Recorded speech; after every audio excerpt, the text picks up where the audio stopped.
Yo, what's up, everybody? I'm Marcus. I'm Orion. And together, we are the Northwest Sports Fanatics. Back at you with a new video.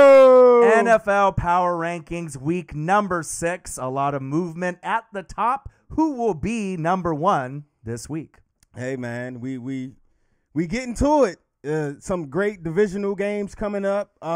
Been some really good football. Some surprise rookie QBs playing out of their mind. Some of the teams in the top 10 are who we thought they were. Did we shake things up this week? Yeah, we definitely shook some things up. Just a little bit. Just a little bit. But you got to wait and see. All right, make sure you guys subscribe to the channel. Hit the thumbs up for your boy. And let's get right into it at number 10. All right, who we got at number 10? Number 10 was a team that we had higher on the list last week. Lost a heartbreaker by 1 point to the Chicago Bears. The Bears, my team, the Tampa Bay Buccaneers at 10. Hey, man, we just had a conversation about I think the Bears is 4-1, even though they did beat the Bucs.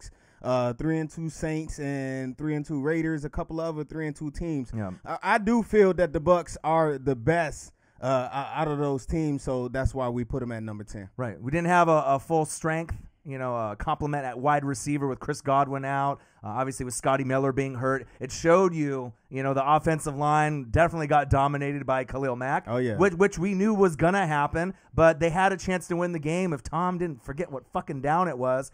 I guess it was 4th down, 3rd down, whatever he thought. But you got to give the Bears the respect. Yes, sir. No one thought that they would be a good team this year. I thought they would be a bottom 5 team with the Jets and the Giants and a few of the bottom feeders. So they're finding a way to win. They're not going to win the NFC North, but they might find their way into the dance when it's said and done. Hey, and as the Bucs start to get more healthier and Tom Brady starts to get more comfortable in that offense, I still give them a really good chance to be in the NFC Championship game. Right, and it doesn't get any easier with the Green Bay Packers and Aaron Rodgers nice up next. So that might be a trap game for the Packers since they're undefeated. Maybe they'll overlook the Bucs right now too. Right, but the Bucs I still feel is one of the top 3 teams in the NFC with the Seahawks and the Packers. Number 10 team? The Tampa Bay Buccaneers, my team. Who we got at number 9? Number 9 is a team that we were hoping in the last 3 years would make the jump. They finally made the jump. They got a coach, Kevin Stefanski. Right, he's finding a way to get Odell Beckham and Jarvis Landry going, but the main thing is you ended up drafting, Jedrick Wills Jr. from Bama, Roll Tide, Jack Conklin from Tennessee. You brought him over. You got one of the best offensive lines in football, one of the best running games. The best running game in football, right, with Nick Chubb, even though he's injured, right? Well, soon. Right, and a few others that are running in the backfield. Kareem Hunt. Yeah, Kareem Hunt's balling. Number 9, the Cleveland Browns. Hey, man, they kind of found their identity, man. This offense isn't Baker pass happy no more. They're letting the run game open up the pass to Odell and Juice out there at the wide receiver spots. But this year, for me, it cemented what I already knew, that Odell Beckham is a once-in-a-generational talent at the wide receiver position. We just haven't really seen the best of him with the right situation since we've seen him in New York. He was able to show out, but he's coming back around in Cleveland. Right, it's called coaching. So obviously with Kevin Stefanski, right, he got Stephon Diggs to be the number 1 deep threat in Minnesota, and Odell is starting to become one of the better deep threats in the NFL. Better coaching, better line, better run game. The defense is stepping up. They're 4-1. They beat the Colts, which I didn't think that they would do. Me neither. Right? So they found a way to beat the arguably number 1 defense rated at that point going into that game, the Indianapolis Colts, even though Phillip Rivers is struggling. But now they got a game against their rival, the Pittsburgh Steelers. And if they can find a way to beat them, everyone's going to be on notice that not only is the Ravens and Steelers good teams in the AFC North, but maybe there'll be 3 teams in that division come playoff time with the Ravens, the Steelers, and the Browns. Salute to Myles Garrett, too. He's having a heck of a season as well. They paid him that bag, and he's showing definitely he's one of the top 10 defensive players in the league right now. And you could argue he's the best defensive player in the league right now. If you look at what he's been able to do with pressures and sacks and him just causing havoc, he's been playing great, and that's a big part of their success. Number 9, the Cleveland Browns. Who we got at number 8? Number 8 is one of my favorite teams in the league. They don't get any pub. They don't get any love. They got this guy named Jared Goff in the Goffense. They're starting to roll, right? They've had a little bit of a softer schedule than some people would like to admit. Hey, just a smidge. Nah, right? that mug been soft as Shaman. I ain't gonna lie. lie. Very soft, but I think that they are battle tested for a long-term haul, and it wouldn't surprise me if they even overtake the undefeated Seattle Seahawks in that division. They're not that far back. We're talking about the Los Angeles Rams at number 8. Hey, man, you got to play who's on the schedule. That's, it is what it is. If their schedule a little bit soft, then you can't blame them. They going out and they still handling business. They getting these W's. But to me, this year, the 4-1 start has been about Mr. Jared Goff getting back to that swagger that he had a couple of years ago when he led this team to the Super Bowl. Right, Aaron Donald, 4 sacks against your Washington football team. Man, that was ugly. Man, so, we were just talking about Myles Garrett balling out. Right. Aaron Donald is really being the catalyst on that side of the field, which is great. The offensive line is playing a little bit better than I anticipated. And like you said, Jared Goff is really comfortable in the pocket, and you're starting to see him have fun again in the NFL. Right. You got Cooper Kupp. Brandon Cooks is no longer there. You got Higbee. You got a lot of other Henderson weapons. Had playing big this year. Right. Cam Akers also. Right, so Cam Akers has been hurt, right? Malcolm Brown is, starting to get his feel for the role, but we know Henderson really is the lead back. I know you got him in fantasy. You got to roll with him. That's the best option that's going to give him a chance to win. Look for the Rams to do big things, and don't be surprised, again, at the end of the year in the NFC West crown. Everyone has already crowned Seattle. Everyone's already crowned Russell Wilson as the MVP. Let's just pump the brakes just a little bit because there's a guy named Aaron Rodgers that might win the MVP, and let's pump the brakes about the Los Angeles Rams also because they might be the team that overtakes Seattle for the NFC West crown, and that's big facts. Who we got at number 8? The Los Angeles Rams. All right, who we got at number 7? Number 7 had a week that they would like to forget. They had a team that was ranked in our top 3. I thought they were one of the best teams in the AFC. Yep. I thought they would be an AFC championship game contender. I still feel that way. Right? But a guy named Josh Norman just got fucking destroyed by Derrick Henry. There's memes, there's GIFs. I don't think I've ever seen someone get so fucking disrespected on the football field, besides maybe the Steelers against my Bucks. Was that Vance McDonald? Oh, that Vance McDonald stiff arm I thought was bad. He injured old boy season. He did. With that stiff. Right, but this one, I don't think Josh Norman will ever recover from this. But we're talking about a team with Josh Allen that I know that can bounce back. Yep. It was just one of those games. You fought a tough opponent, another team that could be in the AFC Championship game like they were last season, the Tennessee Titans. We got number 7, the Buffalo Bills. Hey, man, they played one of those throwaway games where you just burn the tape and move on to the next team.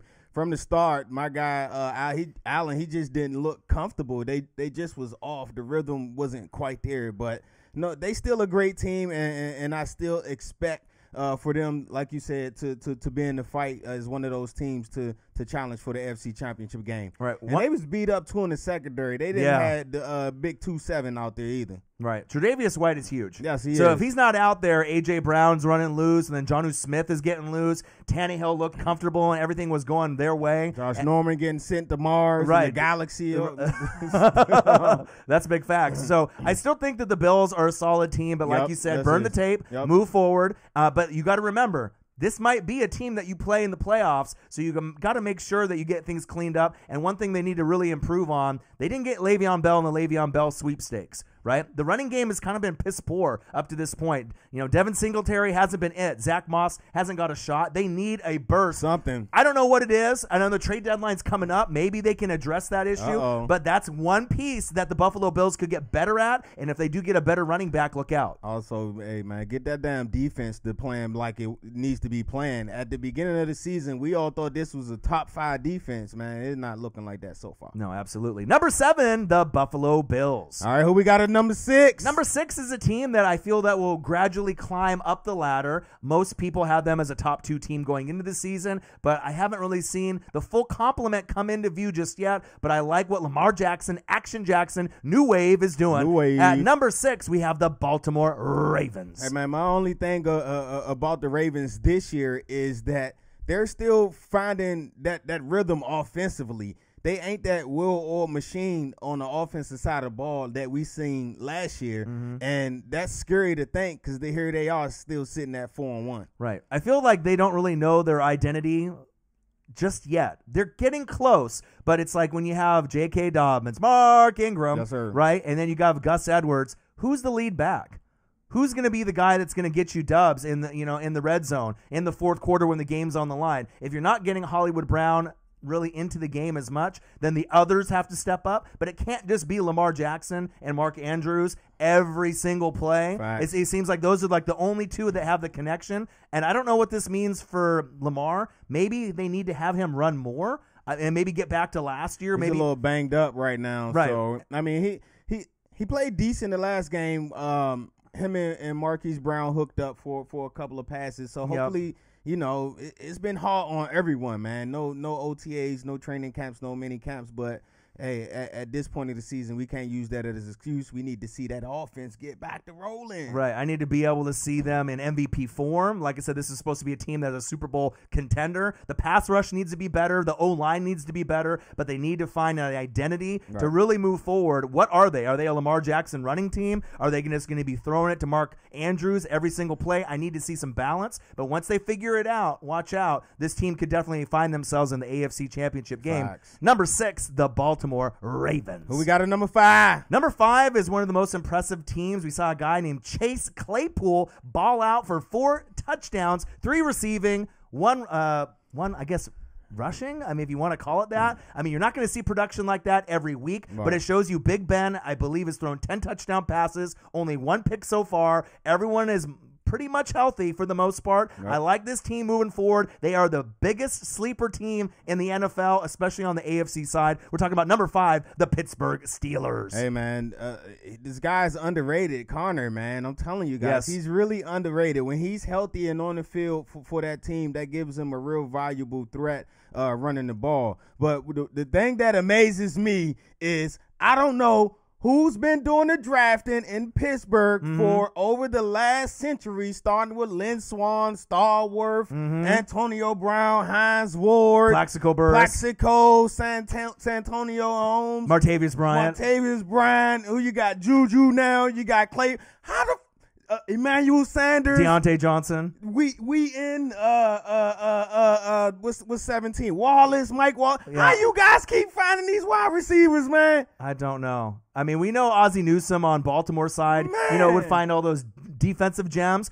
I don't know if there's a team that drafts better at wide receiver and gets that type of production. Yes, you have to have Big Ben throwing them the ball, but it's just kind of amazing how much talent they've had. And let's not forget about the one and the only, fly like a butterfly, sting like AB, Antonio Brown. He was the best wide receiver in the game for about 4 or 5 years straight. It is amazing. And now they got another one in Chase Claypool. Another one, Chase Claypool. They got Deontay Johnson.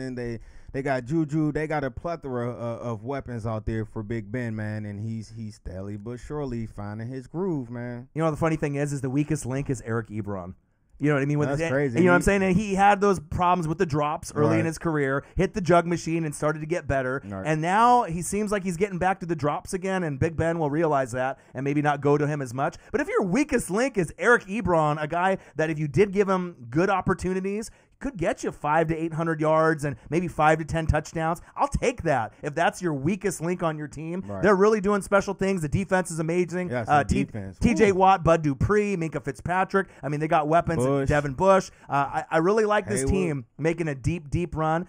Speaking of Casey Hayward, I saw him on Good Morning Football earlier this morning, so he's in bright spirits. I really like the Pittsburgh Steelers to make a run, and they might be the biggest threat to the Chiefs, the Ravens, the Titans, the Bills. All these other teams are getting the love in the pub. No one's talking about the Steelers. I think you should be. We are. We got them at number 5. All right, who we got at number 4? Number 4 is a team that we could have put at 2, 3, or 4. We got to give him some respect. Danger Russ. He says, let Russ cook. We are watching him cook, and the funny thing is Dalvin Cook on the opposite side, when they ended up taking the lead in that game, you leave Danger Russ 20 seconds. 30 seconds, 40 seconds. That's enough. That's enough time for them to drive down the field and get a field goal or a touchdown, and they've proven it. They're 5-0. They've never been 5-0 ever before. I like this team. The defense is piss poor. They can't catch a nosebleed, all right? They can't catch nothing on the defensive side, just like Dallas. They're horrible on that end, right? But as far as offense is concerned, you're starting to see the birth of Joe Montana, Jerry Rice. Could it be Russell Wilson, DK Metcalf? It's starting to really look like it. Number 4, the Seattle Seahawks. Hey, man, that defense is historically bad. I think they average the worst in NFL history as far as yards per game that they're giving up. And you don't expect that from... Even worse than Dallas? Woo! Right.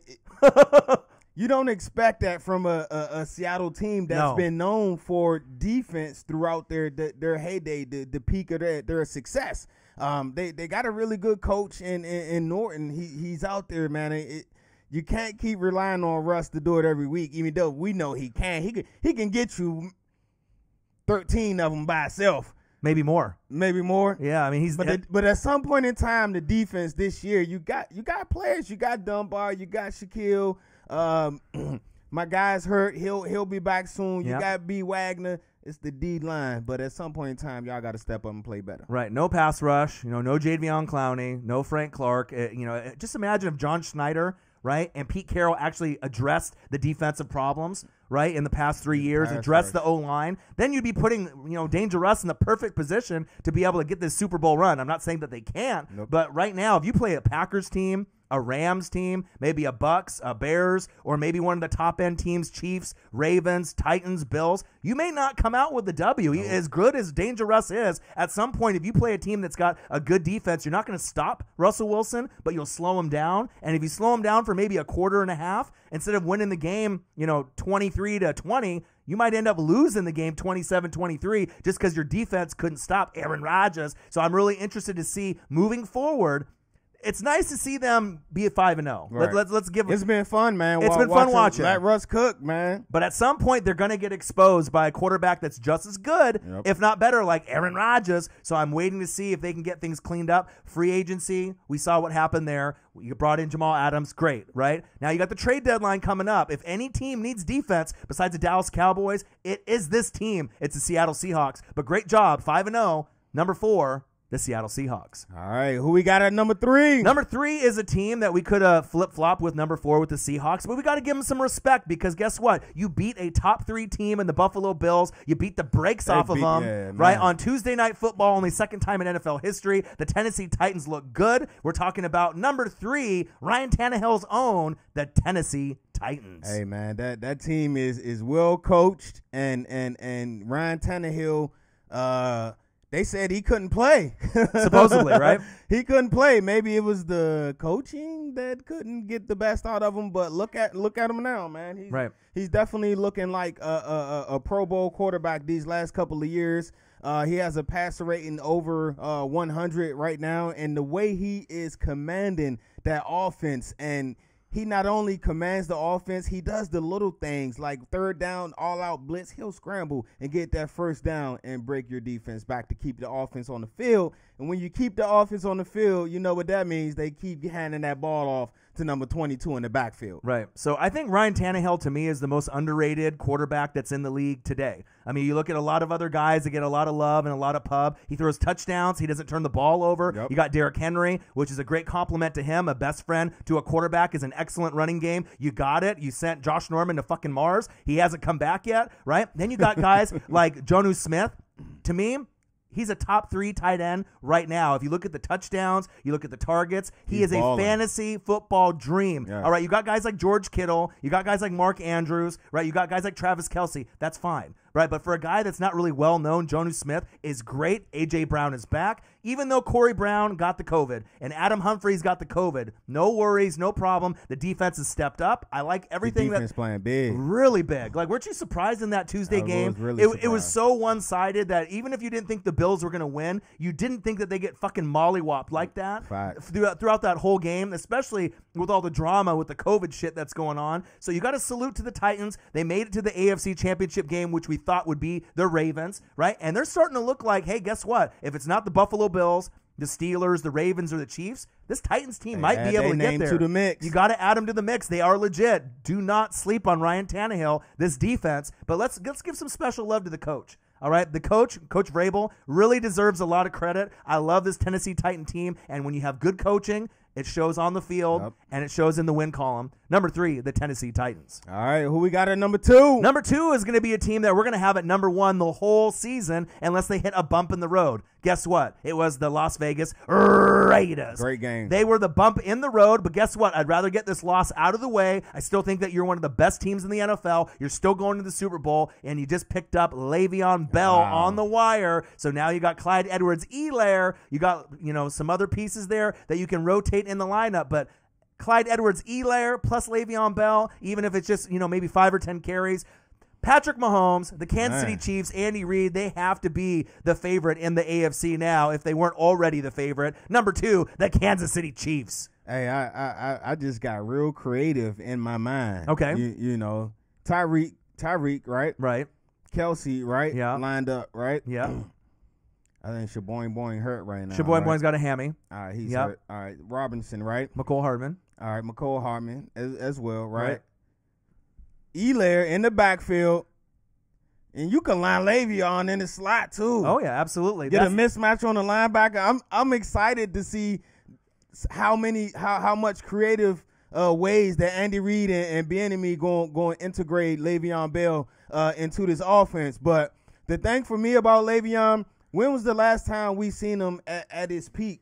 It's been, 2 years? 2 or 3. 2 or 3 years? So because he sat out the 1 year, and then last year, and then this year. And so we need to see him get back on the field and be that offensive talent that we known him to be when he was the illest running back in the NFL. Right, and with the offensive line that they have and the play calling from Bieniemy and Andy Reid, this is going to be, some people are going to say ring chasing, and so be it. But at least it gives them a thing called insurance. So if Clyde Edwards-Helaire ends up getting banged up for whatever reason, you got a guy, Le'Veon Bell, that can handle the rock. Hopefully, even though some people think that his hamstring is made of string cheese, I'm not sure if it's that brittle, right? But at least you give another person out there, maybe line them up in the slot. They are, one of the most dangerous teams in the NFL. But what's one thing that they could improve on, right, is catching the ball out of the backfield. They don't really got a guy that can do that. Clyde Edwards-Helaire is okay at it. He's a rookie. He can get better, and he will get better, right? Facts. But Le'Veon Bell obviously has proven as long as those hammies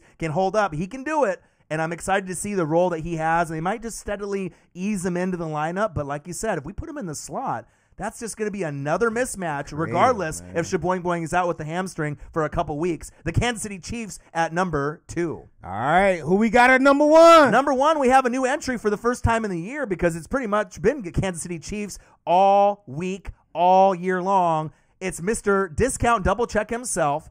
To me, the MVP of the league, no disrespect, Danger Russ. You've been playing great. You deserve an MVP. Votes, many, many of them. But this is the guy, no turnovers. They look great. They look motivated. Aaron Rodgers, he ended up moving on from Danica Patrick. He looks like a new man. I'm talking about Aaron Rodgers and the Green Bay Packers at number 1. Hey, he's definitely making the most out of his receiving core that he got out there because Lazard's been beat up this he's year. out. Devontae Adams, I think he's just now coming back. He's been beat up this year. Yep. And A-Rod, he's sitting at, I believe, 13-0. Yeah. As far as his stats this year for the season, the more interesting, the more surprising thing to me has been the defense and the level to which Jair Alexander has taken this game this year has been a huge difference. Top 5 alert. Top 5 alert. And for if you didn't think that he was top 5, you got guys like Stephon Gilmore and Tre'Davious White. Of course, those guys need to be mentioned, but Jair Alexander is a big part. You got Preston Williams. You got some of the Williams bros getting out there. And Smith bros. Smith bros, that's what what I was talking about right there. So they're getting active out there, but I really like the way that LaFleur is coaching. If you didn't really think that this was the best team in the NFC, you got the Packers up here, right? And then you got Seattle and then the Bucs and all the other teams below them. There's a huge gap. There's a huge gap between Green Bay. I mean, they're like the Kansas City Chiefs in the NFC, except with the Kansas City Chiefs in the AFC, they got a lot of other teams that are closer to them this season because you got the Bills, you got the Steelers, you got the Titans, and they're very close. And you never know, with a few injuries here and there, maybe some things can happen. But for me,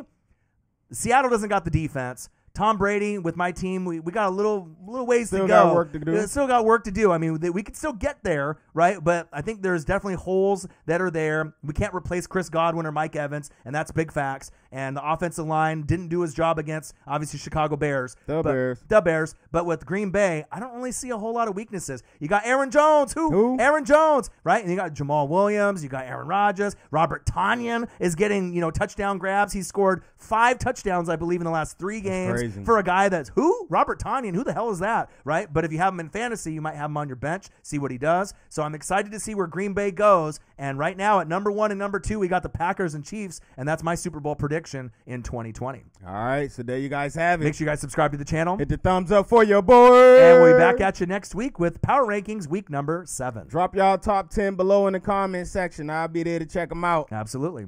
I'm Marcus. This my guy Ryan. Only got one question for you. Who you know talk sports like us? Northwest Sports Fanatics. Gang. Comment below.